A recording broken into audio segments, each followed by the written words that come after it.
시청자 여러분, 구독자 여러분 안녕하십니까. 홍영락의 레이저 뉴스입니다. 박정희 대통령은 대한민국 5대에서부터 9대까지 걸쳐서 대통령을 하신 분입니다. 오늘 저희는 박정희 기념관을 찾아왔습니다. 좌성이 박정희 대통령 기념관 이사장님을 뵙고 저희들 궁금한 사항을 좀 여쭤보러 왔습니다. 저희들 궁금한 상황이라는 게 박정희 대통령은 그동안 우리나라의 근대화 산업화에 항상 큰 공을 세우셨는데 그 부분이 어떻게 규명이 되고 있는지에 대해서 좀 궁금했었는데 그걸 좀 알아보고 나머지 부분을 또 한번 여쭤보러 왔습니다. 오늘 여기 방문하게 된 것은 캐나다에 계시는 그 밴쿠버에서 구국 활동을 하시는 구독자 여러분, 시청자 여러분 잘 아시는 김홍기 목사님께서 오셔서 저하고 이렇게 김홍기 목사님 유튜브하고 홍영락 TV하고 같이 한번 자성이 이사장님을 잘 뵙자. 그래서 그렇게 말씀을 해주시고 그런 기회를 주셔서 같이 오게 됐습니다. 김홍기 목사님 먼저 소개해드리겠습니다. 목사님 안녕하십니까? 안녕하십니까? 잘 지내셨습니까? 그동안? 네. 예. 한 5주 전에 예. 우리가 함께 했는데 다시 예. 이렇게 하게 돼서 굉장히 반갑고 그렇습니다. 기쁩니다. 감사합니다. 예. 저희들한테 뭐 홍영학 TV도 이렇게 기회를 주셔서 너무나 감사합니다. 천만에 예. 함께 해주셔서 감사합니다. 같이 네. 자성이 우리 이사장님을 뵙도록 하겠습니다. 네. 이사장님 안녕하세요. 안녕하세요. 네. 예. 저희 예. 기념관을 그냥 찾아주신 것만도 감사한데 또 오셔가지고 이렇게 또 인터뷰까지 해서 저희를 좀 알려주시겠다고 그러니까 또 감사드립니다. 네, 감사합니다. 예. 한번 저희들 궁금한 거 많이 좀 여쭤보겠습니다. 네. 목사님 먼저 궁금한 거 여쭤보시죠. 네. 저는 이 박정희 대통령 기념관 오늘이 처음인데요.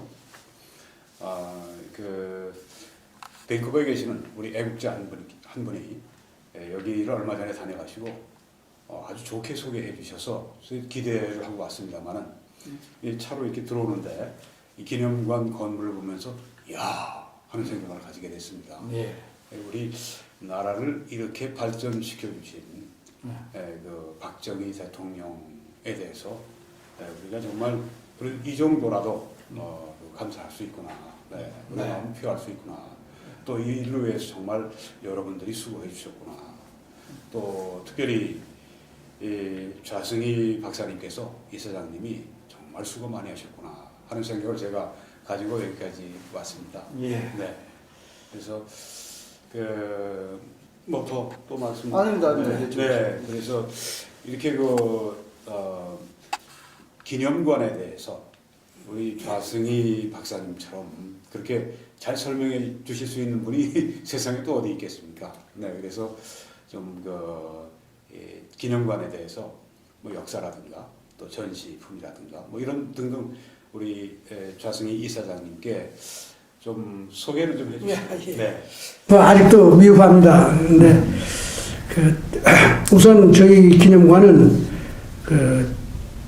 대한민국의 전임 대통령 예우에 관한 법이 있습니다. 네. 그 법에 의해서 만들어진 유일한 박정희 대통령 기념관입니다. 네. 물론 구미에는 경상북도하고 구미시가 주관되고 해가지고 그 전라남북도하고 하고 이렇게 영호남 그런 화합 차원에서 이렇게 해가지고 그 기념관을 만들어서 하는 그런 장소가 있습니다. 물론 우리 대통령님 생가를 중심으로 해가지고 그 기념 여러 가지 시설을 해놓고 그랬는데 제가 공식적으로 전임 대통령 예우에 관한 법에 의해서 만들어진 유일한 기념관인데 2012년에 개관을 했습니다만은 저희가 재작년 2017년 대통령님 탄생 100주년 기념 행사 사업으로 그 전에 만들었던 기념관을 거의 완벽하게 새롭게 이렇게 리모델링을 해서 지난 3월 1일에 개관을 했습니다. 그 이전에 기념관은 물론 이제 특히 대통령님하고 같이 일하셨던 분들이 이제 많이 중심이 돼가지고 기념관을 만들었는데 이제 주변 평이 대통령님의 성과를 많이 이렇게 설명하고 그렇긴 했지만은 인간 박정희에 대한 그런 면모가 좀 약간 아쉽다는 이제 그런 얘기도 있고 그래서 이번에 우리 기념관은 아주 대통령 전 인생을 다 이렇게 전시할 수 있는 그런 할 수 있도록 했고요. 특히 이제 한 가지 이제 우리가 하면서 염두에 뒀던 거는 이 죄송한 말씀이지만 대한민국의 그 현대사하고 관련된 기념관 한번 가보시면 뭐 예를 들면 제주도의 사상박물관이라든가 예를 목포에 뭐 우리 다른 대통령님 뭐 기념관도 있습니다. 이런 데라든가 아니면 우리 세종로의 현대사 박물관 이런 데를 가서 보시면은 네. 약간 좀 죄송한 말씀이지만 너무 그 시각이 소위 요즘 시각으로 따른 좌파 이 중심으로 이렇게 얘기가 돼 있어가지고 예. 이 현대사를 많이 왜곡했다는 그런 느낌을 많이 받습니다. 이 중심이 좀 없다는 그런 생각이 많이 들어서 저희가 할 때는 대통령님의 그 시대를 그대로 예. 5.16에 대해서도 저희가 큰 비중을 가지고 그냥 전시를 했고요. 예. 심지어 유신에 대해서도 마찬가지로 숨길 게 하나도 없습니다. 예. 역사는 있는 그대로 그럼요. 전시를 하고 사람들에서 보고 평가하고 전체적인 시각에서 네. 그 시대를 이해를 하려고 해야지 네. 어느 한 조각조각을 보고는 안 되잖아요. 그렇습니다. 그래서 네. 가능한 모든 그 역사적인 사실을 다 있는 그대로 전시를 하자 하는 그런 생각을 가지고 했습니다. 예. 그래서 3월 달에 개관한 이후에 관람객이 상당히 많아졌어요. 네. 그리고 저희가 기념관 전시실을 리모델링을 하면서 잠깐만요. 3월이라 하면 이번에 금년 3월에 재개관 재개관. 12년에 개관했던 걸 다시 네. 이렇게 했습니다. 그래서 이걸 제 리모델링을 하면서 나가서 보시면 알겠지만은 어린이 박물관을 또 따로 만들었습니다. 네. 원래 있던 그 다른 용도의 건물에다가 유아 고학년 저학년 학생들을 위한 그 어린이 기념관도 만들고 예. 이게 또 2층에는 박정희 대통령의 도서실이 이 도서실이지만 네. 거기에 이제 일반 교양 도서를 많이 비치해서 이번에 이제 교양 도서관이죠. 네. 이런 식으로 이제 이걸 좀 뭐랄까 기능을 확충하고 더 나가면 이제 다른 대통령님들의 그 관련된 그런 어떤 서적도 많이 비치를 해서 예. 대통령님을 연구하는 그런 장소가 다른 대통령 포함해서 말이에요. 다른 대통령 포함해서 이 대통령 시대 대통령학을 공부하는 사람들이 와서 또 연구도 하고 연구할 수 있도록 네. 했고 어린이들만을 위한 또 도서관을 또 따로 이쪽에 만들었습니다. 그래서 이 기능을 일찍 말하자면 대통령님 시대를 전시하는 것뿐만 아니라 알리는 것뿐만 아니라 일종의 지역과 서울 국민들의 문화 공간으로 해서 네. 만들어서 하루에 그 어린애들 한 200명 이상씩 와요. 네. 그리고 미국의 아주 유명한 대통령님의 그 기념관도 1년에 한 10만 정도만 넘으면 아주 훌륭한 기념관이라고 그렇게 얘기를 하는데 네. 우리가 한 달에 10,000명 가까이씩 모여요. 그래서 네. 상당히 뭐 이제 투자한 성과는 좀 있었다. 네. 이런 생각은 하는데, 네. 근데 문제는 이제 이걸 잘 운영해서 지속 가능해야 되는데, 네. 이게 성금이라든가 후원금이 많이 들어와야 되잖아요. 예. 그런데 이 기념사업을 시작할 때는 어느 정도의 후원금이 있어가지고 네. 이제 정부가 일부 매칭 펀드 하는 식으로 좀 했는데, 그래서 이제 시작을 했는데, 이게 지난 한 3, 4년 동안은 말이에요. 네. 성금이 잘 안 들어와요. 그리고 또 이제 아시다시피 정치 지형이 많이 찍히면서, 그렇습니다. 옛날 좀 그래 가까이 이렇게 하던 사람도 다 조금 이렇게 멀리 하려고 그러고 네. 해서 했지만은, 네. 저가 특히 그 박근혜 대통령님 그 탄핵 사태 이런 이 와중에는 아주 어려움이 있었는데, 예. 요즘은 그 아시다시피 밖에서도 이제 박정희 대통령에 대한 이 얘기들이 많이 나오잖아요. 네. 그거에 따라서 이제 조금씩 사람이 늘어나는 게 아닌가 해서 희망을 좀 갖습니다. 예. 그래서 더 열심히 해야지 네. 되지 않을까. 아직도 저희는 뭐 할 일이 많고 책도 많이 내고 이렇게 합니다만은 대통령님에 대한 외국이 너무 많아요. 네. 뭐 물론 이건 박정희 대통령님만이 아니고 뭐 이승만 대통령에 대해서도 그렇고 예.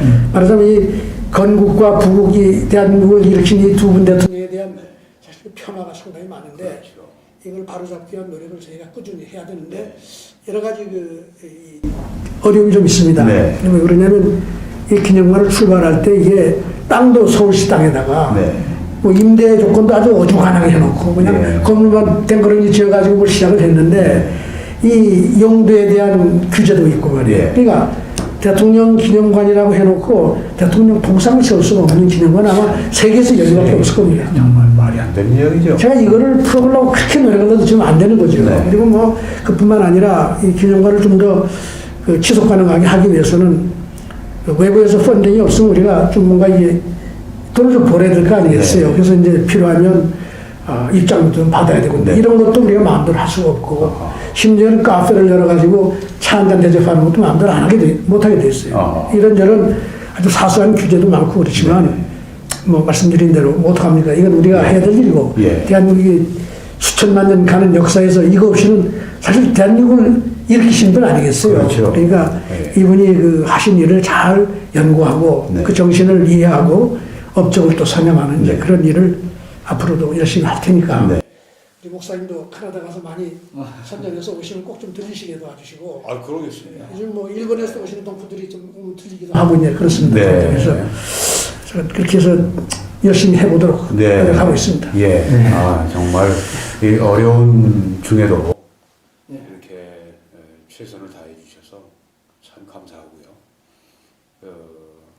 캐나다뿐 아니라 뭐 제가 미국에 가거나 좀 하여튼 여기 그 선전원이 되도록 그렇게 제가 하겠습니다. 네, 뭐 박정희 대통령에 대해서는 달리 생각할 필요가 없습니다. 왜냐하면은 우리의 오늘이 있게 하신 그런 아주 그걸 위해 희생하신 평생의 나라를 위해 희생하신 대통령이시기 때문에 진짜 박정희 대통령에 대해서 그 역사에 대해서 알고 있다면은 우리가 감사하고 자랑스러워하고 또 널리 홍보하고 이런 마음에 뭐 누가 그런 마음을 안 가지겠습니까? 예. 근데 정말 오늘 뭐 제가 이제 미국에 가서 20년 그리고 캐나다에서 12년 반, 32년 반이 됐는데 그 캐나다의 그 우리 뭐 제가 사는 밴쿠버 같은 도시에 이렇게 비교해봐도요, 우리 서울 도시가 더 웅장하고 예, 더 역사적이고 더 멋있고 네 그렇습니다. 이렇게 좋은 나라, 예, 이건 헬조선이라고 헐뜯고 비아냥거리고 네 그러는 모습 보면 외국 사람들도 이해가 안 되죠. 네, 그건 뭐 몰상식에다가 네. 근데 이런 그 정말 기적적인 경제 발전, 환경의 기적이라고 얘기하기도 하는데 이에 그 제가 볼 때 그 원동력 가운데 하나는 그 우리 안에 가지고 있는 잠재적 자원, 특별히 그 박정희 대통령의 탁월한 리더십, 그리고 또 거기에 따라서 일어난 그 운동 가운데 하나가 새마을 운동인데요. 네, 새마을 운동이 제가 알기로는 1969년에 그렇게 그쪽 수해를 이제 이렇게 가서 둘러보시면서 네, 어디 그 경북 청도 청도인가요? 네, 그 마을에서 이제 그 수해 복구하면서 정부와 이렇게 합해서 작업을 해서 아주 그 마을을 잘 그렇게 정비시켜 놓은 걸 보시고 이걸 우리 새마을 운동으로 승화시켜 놓으신 그런 걸로 알고 있는데요.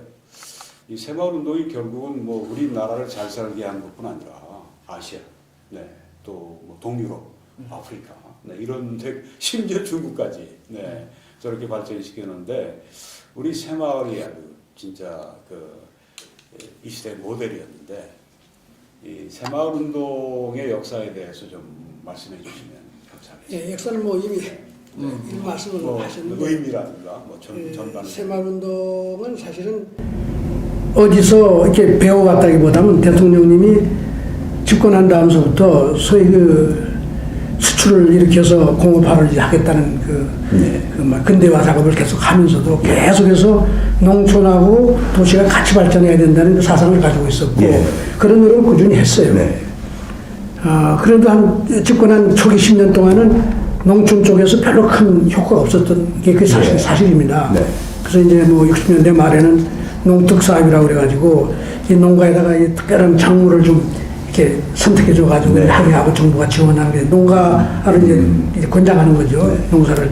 뭐 그런 것도 많이 하고 그랬는데 별로 그렇게 뭐 효과가 없었어요. 네. 이런 과정에서 대통령님이 이제 아까 여러 가지 이제 개별 이런 사안들을 이제 뭡니까 방문해서 보기도 하고 마을을 보면서 이제 착안해서 한 게 이제 말하자면 1970년 4월 21일 제가 여기가 그 새마을이 날로 정해서 하고 있는데 그게 뭐 시장 앞에서 큰 행사를 하면서 이제 그 말이 처음에 이제 나왔다고 그러긴 합니다만은 어쨌든 그래서 이제 사실 대통령이 아주 고유의 이 정책이었습니다. 그러니까 뭐 외국에 했던 뭐 비슷한 것들 비교를 하고 하는데 그렇게 비교가 될 수가 없는 아주 독특한 정책을 했는데 이게 참 흥미롭고 놀라운 것은요. 금년 노벨 경제학상을 받은 사람이 이제 3사람이에요. 하버드 대학 교수 1사람하고 MIT 대학에는 부부 교수가 이제 받았는데 그 남자는 인도 사람이고 이제 이렇습니다만 그럼 자승희 박사님이 경제학 박사 아니시죠? 예, 그렇습니다. 그 미국의 어느 대학에서 받으셨죠? 전 UCLA. UCLA에서 예, 받으셨죠. 그런데 이제 이 사람들이 받았는데 이 사람들이 받은 그 내용을 보면요. 새마을운동과 아주 유사한 어떤 실험을 몇 군데 가서 한 거예요. 인도에 가서 이렇게 하고 어디 케냐에 가서 하고 이렇게 했는데 이제 예컨대 이런 거예요. 인도에 가서 이제 마을을 몇 개 정해가지고 말이에요. 뭐한 복수의 마을들을 그룹으로 나눠가지고 이건 저 의학에서 임상 실험하는 거고 비슷한 거죠. 어떤 마을에 이제 목적은 뭐냐? 어떻게 하면 이 마을 사람들로 하여금 이 접종을 잘 받아가지고 건강을 좀 개선하고 잘 유지하게 할까? 그래서 인센티브를 어떻게 하면 되는 이런 걸 고민한 거죠. 그래가지고 어떤 마을에 가서 접종을 한 달에 한 번씩 가서 해줘요. 하루 나오면 이제 해주는 거죠. 그러면서 갈 때 공을 한 몇 박 주는 거예요. 어떤 마을에 가서 주사만 접종만 해주고 어떤 마을은 그냥 놔두는 거예요. 이게 병원에서 임상실험 하는 거 있잖아요. 이 세 개를 쫙 비교를 했더니 접종을 맞고 콩 한 몇 박 준 데가 제일 많이 오더라. 이게. 너무 당연한 거 아니에요. 그리고 그 다음에는 접종을 해주니까 이제 거기도 물론 늘어나고 그랬는데 아무것도 안 하는데 안 하더라. 이게. 이런 거를 연구한 사람들이야. 이런 거를 실험하고. 뭐 케냐에 가가지고는 뭐 학교에서 애들 공부를 잘 시키면 어떡할까? 애들한테 뭐 공책 사주고 연필 사주고 이렇게 하는 게 좋은가? 아니면 애들 시험 성적 잘 내는 선생한테 용돈이라도 더 주면 좋은가? 이런 걸 연습 실험해 보는 거예요.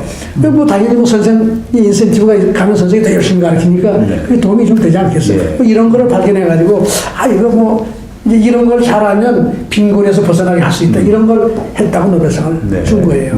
그래서 제가 이걸 보고 너무 화가 나서 최근에 제가 글을 하나 썼습니다. 한국의 새마을운동과 노벨상 유감. 그래가지고 이 국문을 하나 쓰고 또는 영어로 제가 하나 써야지 어디 저널에 보내려고 준비하고 있는데 사실 제가 어저께 포린 오피스 제가 그걸 보냈어요. 하도 내가 답답해서 말이죠. 왜 그러냐. 새마을운동이라고 하는 이 운동은요.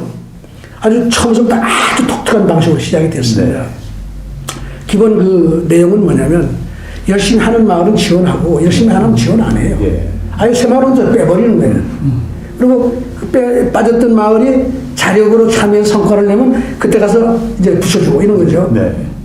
이게 소위 말하면 하늘은 스스로 돕는 자를 돕는다. 우리 동양식으로는 신상필복 이런 거죠. 열심히 하지 않는데 어떻게 국가가 도와서 되겠느냐 이거예요. 본인이 열심히 하겠다고 그래도 이게 해서 될까 말까 하는 일인데 그러니까 열심히 하지 않고 성과를 내지 않으면 국가는 볼 수 없다. 이게 가장 중요한 메시지입니다. 그렇습니다. 이 정책을 결정하는데 말이죠. 얼마나 그 에피소드가 많으냐면 정치권에서 다 반대했어요. 장관들 다 반대하고. 왜? 정권 날아간다 이거지. 아무리 독재 정권이라고 하지만 박정희 대통령 선거를 통해서 계속 집권했습니다. 선거를 하는 사람들은 다 포퓰리즘에다 빠지고 표를 의식할 거 아니에요. 근데 예를 들면 전국에 34,000개가 넘는 마을에 첫 해 말이에요. 70년 가을에 시작을 했는데 첫 해 300포대에 가까운 시멘트를 다 홈페이지에 놓아줬어요. 그리고 정부에서 10개 정도의 새마을 프로젝트를 알려주면서 이거 그냥 정부가 강압적으로 한 거 아니다. 마을총회, 새마을 지도자를 중심으로 해서 마을총회에서 그 마을에 제일 적합한 사업을 골라서 시멘트를 300포대를 잘 써가지고 한번 일을 해보시오. 그때고 시작. 이게 말하면 출발선을 이제 운동경기장 경기처럼 시작을 했단 말이에요. 6개월 뒤에 정부에서 교수들 파견하고 공무원들 파견해가지고 34,000개가 넘는 마을에 새마을운동 성과를 다 평가를 했습니다. 결과는 어떻게 나왔냐.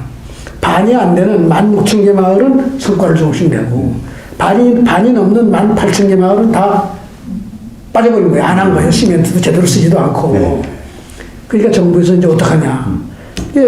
정치인이나 장관들은 뭐 어떻게 차별을 하기 어렵지 않겠어요. 그러니까 이게 국민들이 새마을 정신을 아직도 잘 모르니까 소위 근면 자주 협동이니 뭐 하는 이런 새마을 정신을 잘 가르치고 다시 또 시멘트를 지원해가지고 다 같이 한번 또 이렇게 해보겠습니다. 열심히 하겠다고 대통령한테 결정받아 갔단 말이에요.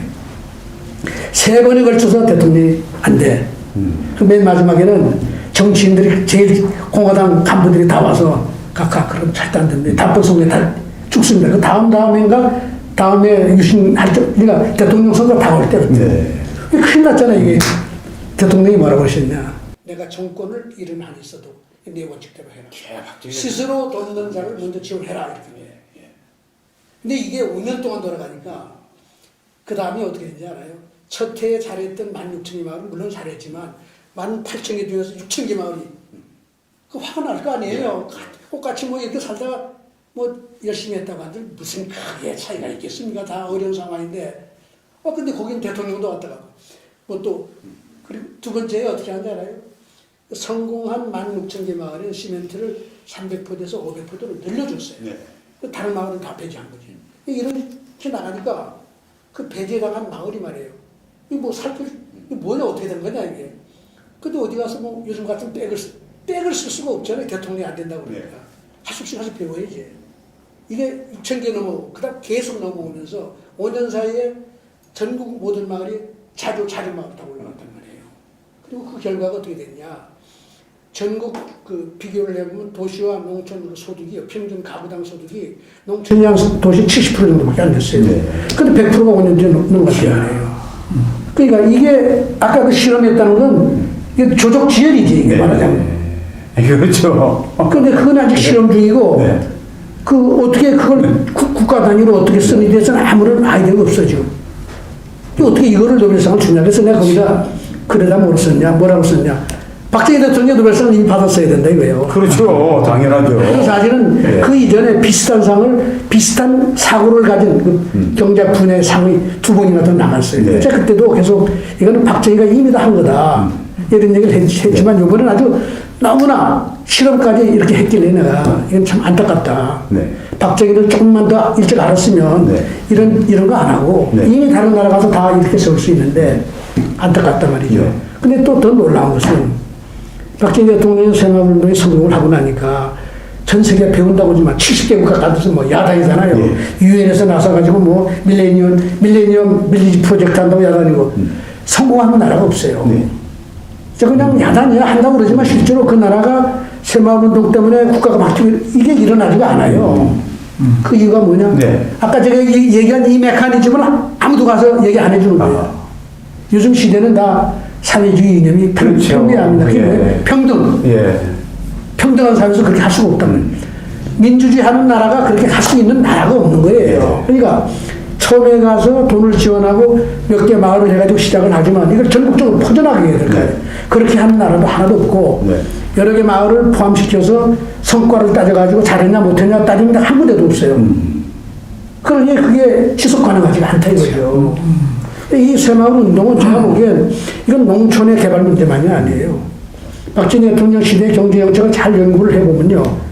모든 정책이 하늘은 스스로 동자를 돕는다가 다 들어가 있단 말이에요. 그게요. 제가 목사니까 성경 가운데 보면 일하기 싫어하거든 먹지도 말게 하라 그렇게 말씀했거든요.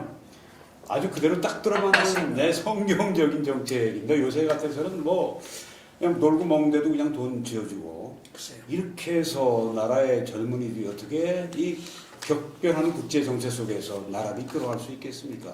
정말 박정희 정신이 필요합니다 지금. 목사님이 언급을 하셨기 때문에 조금 제가 성경을 많이 팔고 있습니다. 제가 교회는 안 다니지만 성경도 잘 모르지만 마태복음 25장 있잖아요.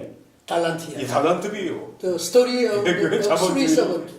그게 아주 높은 면 하인셋을 달란트를 줘가지고 한참 출장을 갔다 왔더니 한 놈은 돈을 더 많이 두 놈은 돈을 많이 빌리고 한 놈은 그냥 가지고 있으니까 이 그냥 가지고 있는 돈을 뺏들어가지고 다른 하인한테 주면 나가봐라.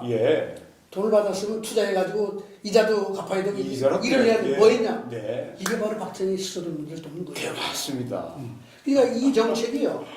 수출 지원 정책도 마찬가지예요. 수출 기업을 그냥 아무나 지원하지 않았어요. 수출 성과가 있지 않으면 그 지원 대회에서 낄 수가 없었던 거예요. 수출을 많이 하지 않으면 없는 거예요. 그래서 지원이 없는 겁니다. 그리고 그 이후에 모든 산업 정책도 엄정하게 성과를 따내는 거예요. 수월성이지. 열심히 하는 이 박 국민이 대통령은 앞장서야 된다. CEO로서도 천재적인 천재적입니다.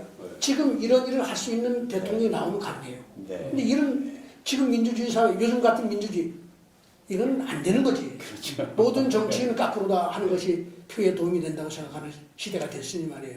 그러니 제가 그냥 딱 간단하게 정리하면 대통령은 수월성을 앞장세우고 수월성을 보이고 노력하는 사람이 앞장서야 국가가 발전하고 사회가 발전한다.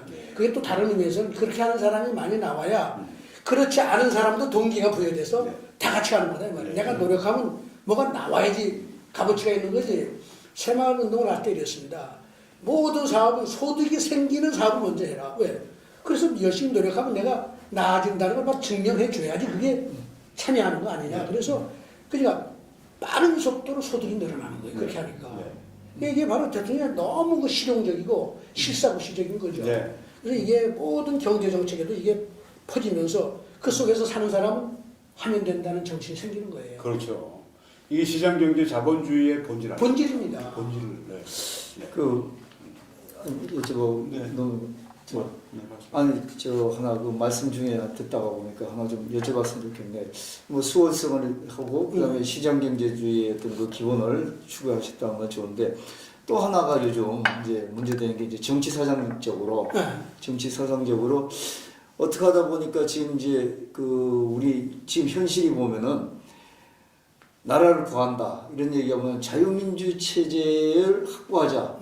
이게 요즘에 어떤 그 뜻있는 사람들의 주장이거든요. 근데 자유민주주의 체제 확보라는 게 기본적으로 박정희 대통령이 그 이승만 정권, 장면 정권에서 그 국시로 얘기했던 반공정신을 개성을 해가지고 그런 어떤 정치 사상으로 우리나라에 그렇게 접목을 시키니까 좀 어렵습니까 이게? 아니.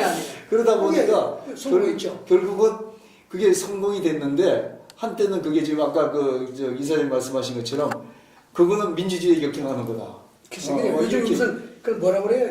이거 뭐 진영 논리 뭐 하고 뭐 사상 색깔 뭐 하고 사상의 자유도 통제되고 뭐 이렇게 했는데 요즘 와가지고는 이제 그게 그 결국은 우리의 어떤 그거를 결국은 자유민주 체제 반공정신을 확보해야만이 결과적으로 자주국방도 확보가 되고 그다음에 안보도 지금 안보가 무너지는 안보도 확장이 되고 그렇죠. 정리가 되고 이렇게 된다는데 그 부분에 대해서 이사장은 좀 생각이 여러 가지 계실 것 같아요. 반공민주주의만이 진정 자본주의 민주주의입니다. 공산주의나 사회주의가 들어온 민주주의 그거 다 사회주의로 가요. 맞습니다. 지금 전 세계 경제가 어렵거든요. 괜찮은 나라가 없습니다. 선진국 1% 이상 성장하는 나라가 없어요. 미국이 좀 낫지만 분배가 개선된 나라가 지난 60년 동안 분배 개선하고 성장 높인다고 노력해서 성공한 나라 하나도 없다고. 60년 역사를 보면 성장은 계속 질이 멸멸하고 분배는 계속 악화돼서 요즘 양극화라고 그러잖아요. 그게 왜 그러냐? 자본주의에 사회주의가 들어오면 그게 용공민주주의죠. 그 뭐예요? 사회민주주의. 사회민주주의라는 게 뭐예요? 민주주의적인 방식으로 사회주의 하겠다는 게 사회민주주의잖아요. 선진국에서 하고 있는 복지국가라든가 수정자본주의라는 게 수정자본주의가 뭐예요?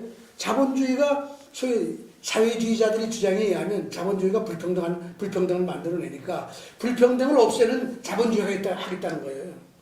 차등을 없애겠다. 이게 바로 뭐예요? 아까 얘기한 수월성을 없애는 일입니다. 결과적으로. 그러니까 우리나라가 건국하고 부국을 만들어내는 그 기초는 반공민주주의인데 이 반공민주주의만이 자유민주주의와 같이 갈 수 있는 거예요. 그러니까 오늘날 대한민국 민주주의는 뭐냐? 저는 이렇게 표현합니다. 용공민주주의야.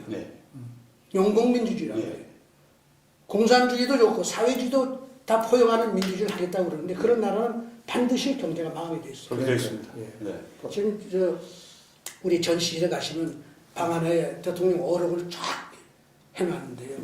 민주주의에 대한 놀라운 그 통찰력, 문제가 어디서 오느냐 아주 너무나 잘 해놨어요. 지금 이 벌어지는 모든 문제의 그 원인이 거기 가면 다 있습니다. 나중에 한번 기회가 되면 와서 보시고요.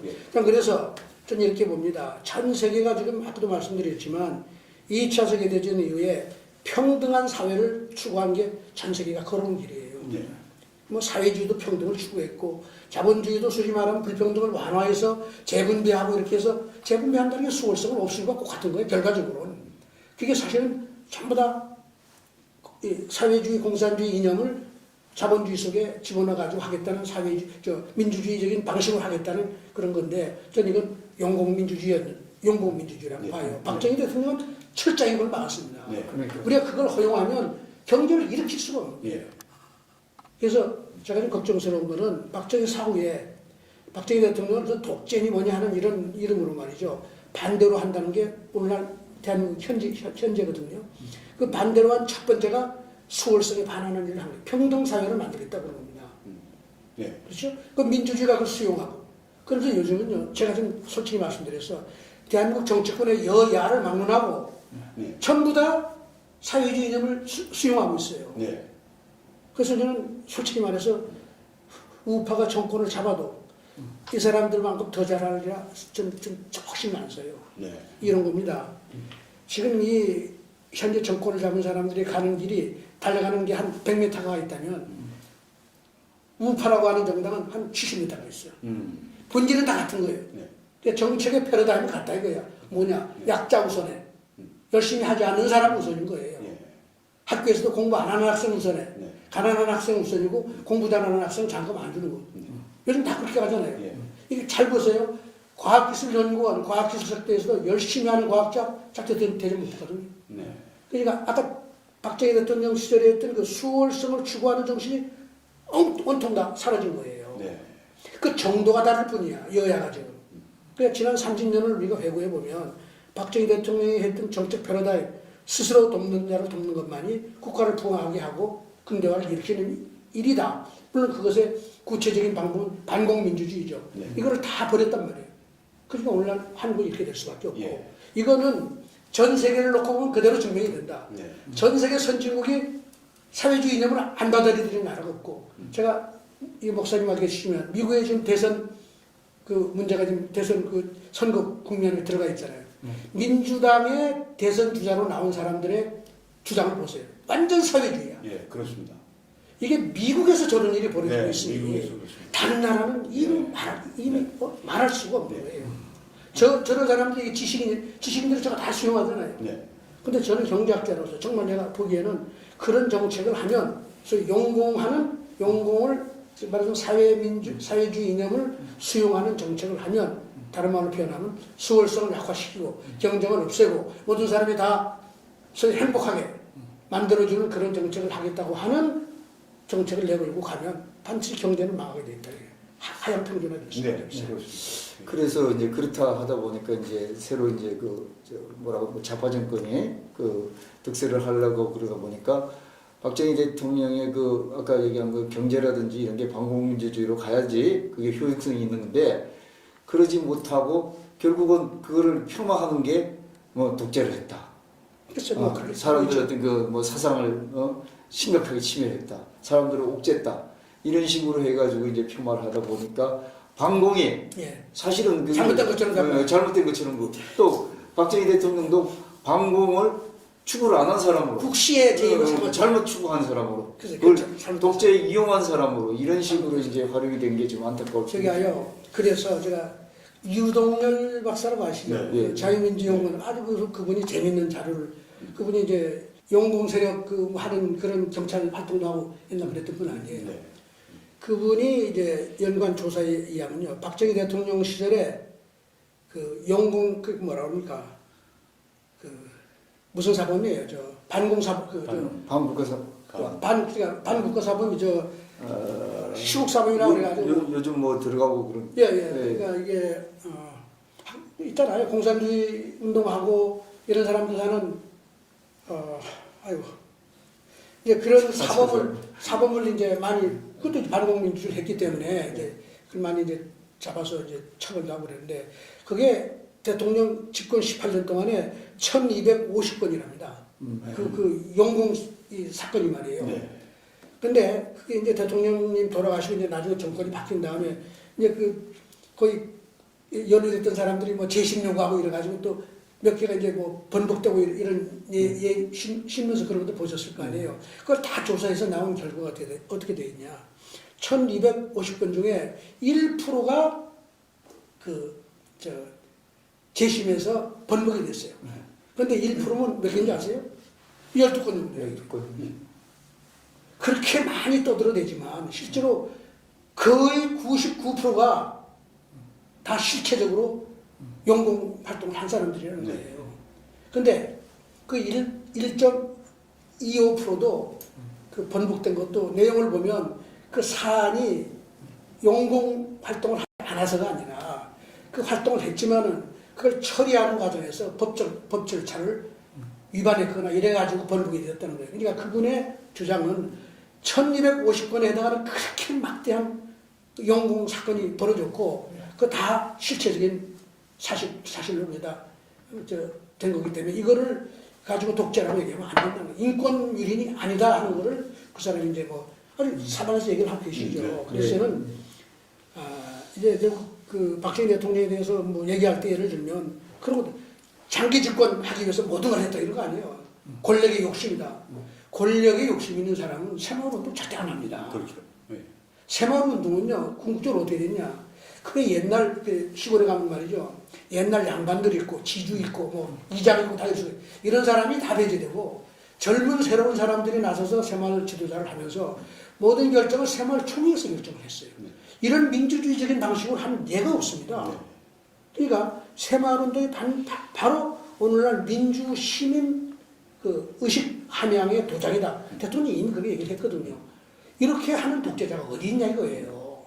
그리고 그 사람이 한 그 모든 정책을 보면 사람들이 정권 유지를 위해서 했다 이렇게 비판하고 그러는데 그걸 우리가 정말 다시 제대로 잘 보면 성과를 하겠다고 한 성과를 내지 못한 게 없어요. 그냥 이분만큼 약속을 제대로 100% 지킨 사람이 없다는 거야. 맞습니다. 그러면 그거는 정말 그 정권 요구를 한 거냐 이 말이에요. 네. 그러니까 이거는 너무나 와서 이제 뭐 아시겠지만 이제 시대가 뭐 이렇게 되고 그동안 우리가 잘못한 것이죠. 지난 30년 동안 40년 동안 소위 말하자면 서구의 그 흐름에 휩쓸려 가지고 말이에요. 반공민주주의 다 없애고 말이에요. 사실 그러니까 대한민국의 뭐 반 이상이 좌파 사고에 젖어 있는 거 아닙니까? 이러니 우리나라가 아까 제가 말씀드린 대로 전 더 걱정되는 건 남북이 많이 통합이 되면요. 통일이 되면 선거는 반드시 사회주의로 갑니다. 저기 2천만 원 완전히 뼛속 깊이 사회주의 이념을 다 평생을 배우고 사는 사람들 아니에요. 여기 사회주의라고 말씀하신 건 사실 공산주의를 말씀하시는 거예요. 공산주의죠. 남북연방제 하면은 그러니까 저는 당연히 가죠. 네. 제가 최근에 책 하나 냈는데 혹시 저 이때까지 목소리만 드릴게요. 네. 한강의 기적을 세계로 대동강으로라는 제가 책을 하나 냈습니다.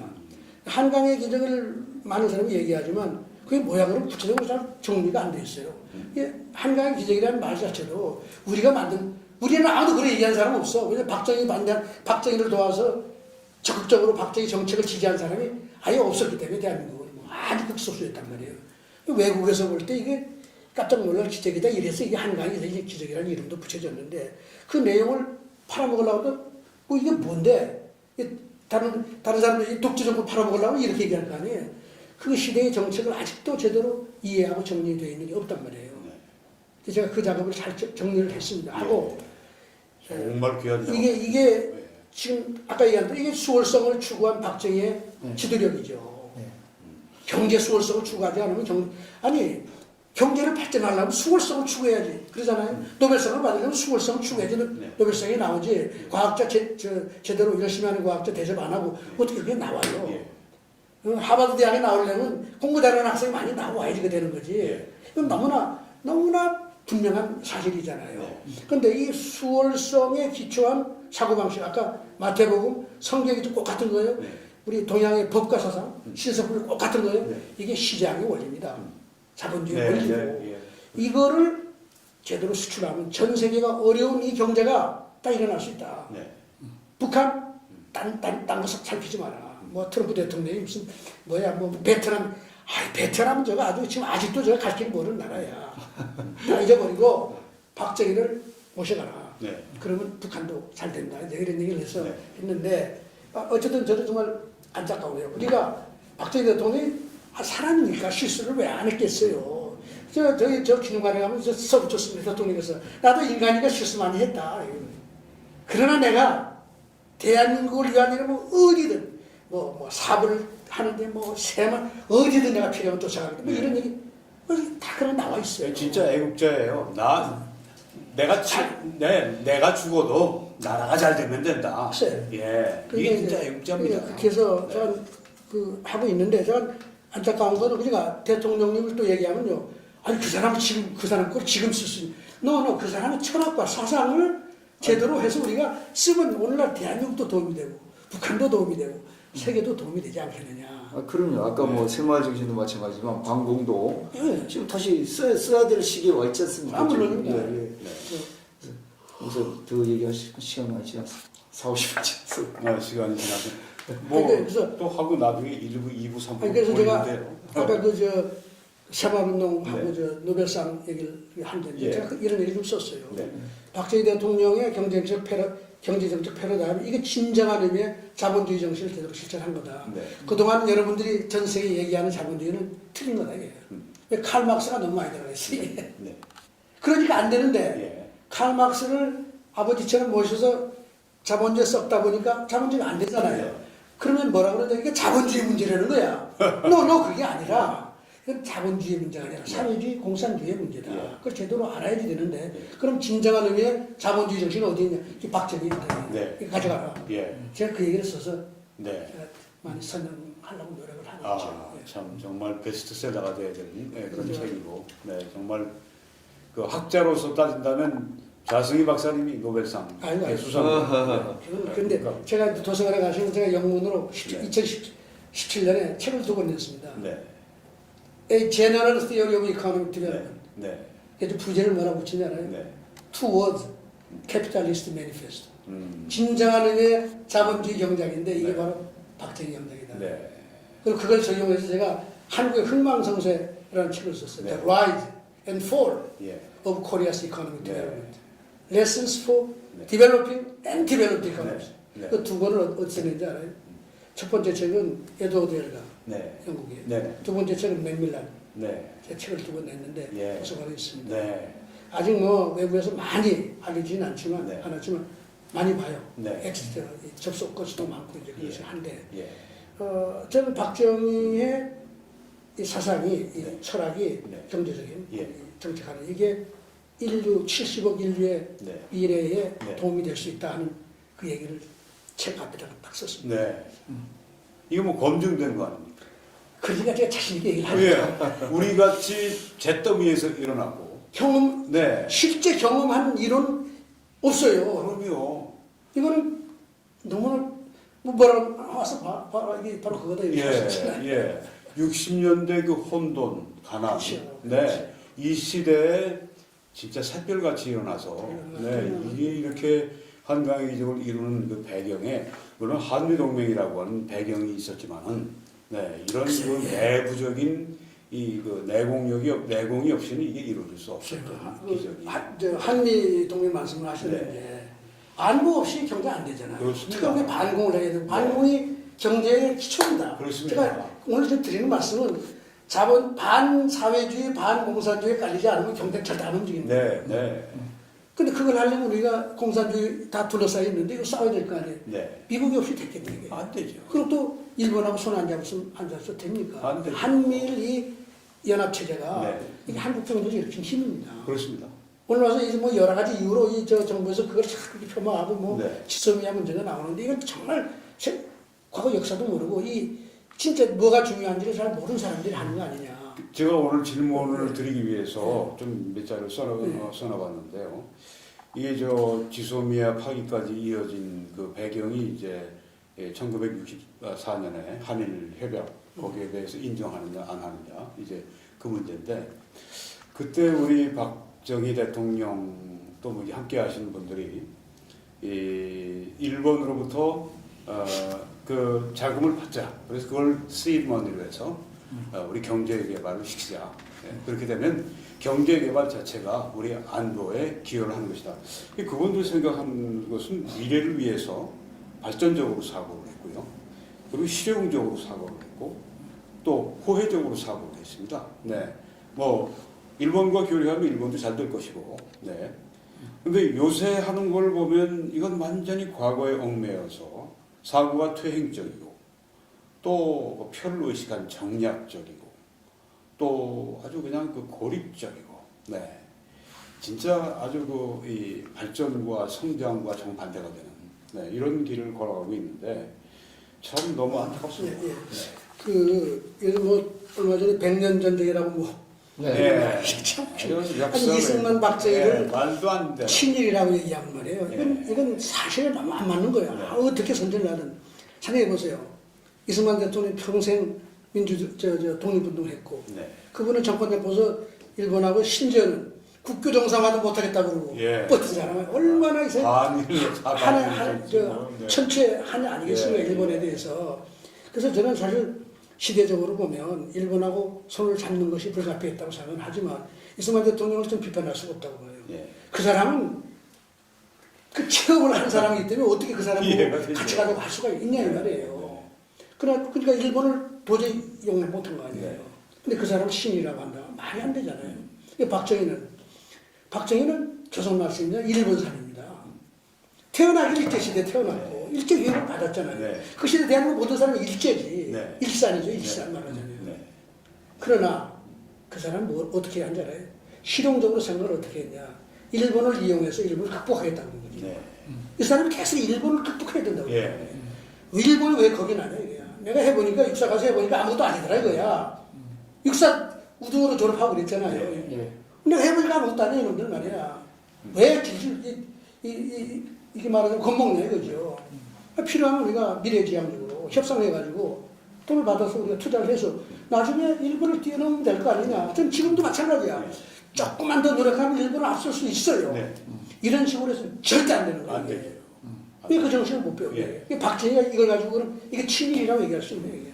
박정희가 없었으면 대한민국이 지금 일본하고 대화라도 이게 소위 맞짱이라 네. 맞짱은 아니죠. 요즘도 안 되지만 예. 어떻게 그것도 불가능한 거 아니에요? 이 사람은 철저하게 우리가 일어서서 일본을 극복하면 그 우리가 이기는 거다. 네. 근데 이 두 사람을 친일로 몰아가지고 이렇게 한다는 게 이게 말이 되냐 네. 이거죠. 네. 학교에서도 그렇게 가르치고 말이에요. 참 정말 대신의 역사. 그 시대에 살았다는 걸 가지고 자꾸 그렇게 얘기하면은 네. 그거는 뭐 모르는 후세대들이야. 그 시대에 살았으니까 그 시대에 그 장교도 했고 뭐 그렇게 했으니까 친일이다 뭐 이렇게 얘기하면은 그 정서적으로는 그럴 수가 있더라도 김대중 대통령님도 다 이름 다 바꿨잖아요. 자, 그 당시 다 그렇게 이건 이름이 그게 있었어요. 네. 보통 평범한 사람들이 사는 방식이고 이게 나라를 뺏긴 그 위정자들이 문제고 그 왕조가 문제지. 거기서 우매한 백성들이 말이에요. 그 살아남기 위해서 그래서 상에 무슨 죄가 되냐 이거예요.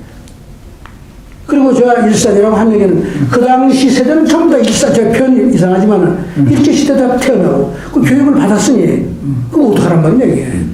그 사람들 다 그럼 신이라고 얘기해? 그건 아니잖아요. 그래서 우리가 좀 그 비례지향적으로 그래서 저는 이런 얘기를 합니다. 이승만 대통령 철저히 미국을 이용했잖아요. 그래서 제가 이용일 이 대통령이 미국을 이용하고 그리고 박정희는 이용이 미국을 이용하고 박용일 박정희는 일본을 이용해야 대한민국은 미국과 일본을 이용해서 우리가 오늘날까지 왔다. 뭐 그거 없었으면 안 되는 거죠. 안보도 마찬가지고 여러 가지 그게 다소 이렇게 잘 시너지가 난 거 아니겠어요? 근데 이런 어떤 그 큰 그림을 못 보고 그냥 답답하기가 이루 말할 수 없습니다. 말할 수 없습니다. 개인도 이렇게 보면은 살면서 이렇게 보면 저분이 뛰어난 분이 점이 있으면 같이 서로 얘기하고 활용하고 협조하다 보면은 본인도 그 사람만큼 돼 가지 않습니까? 그렇죠. 네. 우리가 지금 그래서 우리가 그만큼 왔지 않습니까? 사실 후대도 그런 어떤 생각을 합리적으로 배워야 되는데 지금 보면 뭐 저는 그 부분에 대해서는 아직 제가 뭐 그 일본 시대 살은 사람도 아니고 그 시대를 아는 사람도 아니지만 좀 그런 부분은 우리가 생각을 달리 해야 될 부분 같지 않나 이런 생각이 듭니다. 이건 뭐 경제 문제만이 아니고 국가 문명의 발전 이런 거는 반드시 제가 그 영문 책에도 그렇고 제가 모든 이론의 핵심 그 베이스는 뭐냐면 흥하는 이웃이 없어 내가 흥할 수가 없어요. 맞습니다. 내 옆에 나보다 더 훌륭한 똑똑한 사람이 있어야지 내가 1인치라도 올라갈 수 있지. 맞습니다. 자기 혼자 있으면 절대 더 발전할 수 없는 옳습니다. 거예요. 옳습니다. 100번 지당한 말씀이십니다. 그리고 이걸 극복해 나가면 자기가 1등할 수도 있죠. 네. 흥하는 이웃이 있어야 내가 흥한다. 그렇습니다. 이게 자본주의의 기본 이념인데 사회주의 이념은 뭔지 아세요? 흥하는 이웃이 있으면 내가 망한다는 게 칼 막스의 계급투쟁론입니다. 잘 모르는데 간단하게 얘기하면 사회주의 공산주의 이념은 나보다 똑똑하고 잘난 놈 없애지 않으면 내가 절대 다툴 길 없다고 생각하는 사람들이에요. 그게 사회주의 이념입니다. 예. 근데 자본주의는 바로 그 사람이 나의 스승이다. 내가 배울 수 있는 사람이고 같이 시너지를 내지 않으면 안 된다는 이 긍정적이고 미래지향적인 생각이 바로 자본주의의 본질이거든요. 이 사람이 지금 정반대로 가고 있는 게 아닌가. 이게 걱정스러운 거예요. 네. 지금 저 시간 바깥에 와서 바깥에 지금 또저 이사장님 순서가 기다리고 계십니다. 예. 뭐 제가 너무 얘기를 많이 아닙니다. 정리가 이렇게 된 것 같아요. 목사님이 새만운동 정신에 대해서 여쭤봤는데 이사장님께서 명쾌하게 박 대통령의 수호성에서 기인한 거다. 그래서 그 수호성을 통해서 경제 발전이 다 된 거다. 그러면서 그 수호성을 기초로 해서 우리의 방공정신으로 그 방공정신이 있어야만이 경제 발전이 되지. 그 방공정신이 없이 다른 사회주의나 공산주의 가지고는 경제 발전이 수월성을 주기가지면 되는 거죠. 예. 흥하는 이웃이 있으면 내가 망한다고 생각하는 세대이기 때문에 불가피한 거예요. 그래서 결과적으로 지금의 주변에 우리가 우호적인 국가들하고는 그러니까 쉽게 얘기해서 미국이라든지 일본하고는 같이 협력을 해야 된다. 그래서 그게 정신적으로 뭐 옛날에 역사성에서 기인한 것보다는 지금 현실을 살아가면서 그 사람들하고 서로 도울 수 있는 사람이 되고 도와줄 수 있는 사람이면 서로 협력을 해야만이 박정희 대통령 정신을 이어받아서 우리나라가 더 그도 한 단계 더 업그레이드 할 수 있다. 이런 말씀으로 정리가 될 것 같습니다. 어떻게 뭐 좀 아쉽지만 오늘 이렇게 다음에 또 한번 오십시오. 예, 저 박사님 다음에 또 한번 기회를 예, 그러시고 그리고 나가서 또 저것을 다 찍고 있다고. 그래 놓고서 저도 잠깐 인사만 좀 해야 되니까. 일단 여기서 정리하고 합시다. 너무 감사합니다. 예, 감사합니다. 홍영학 선생님 오늘 처음 뵀는데 아주 또 이렇게 훌륭한 일을 하고 계시고 감사합니다. 김 목사님도 가서 또 나 사귀는데 또 사귀는데 그럼요. 여부가 있겠습니까? 감사합니다. 네. 감사합니다. 오늘 끝마치겠습니다. 예. 고맙습니다. 감사합니다.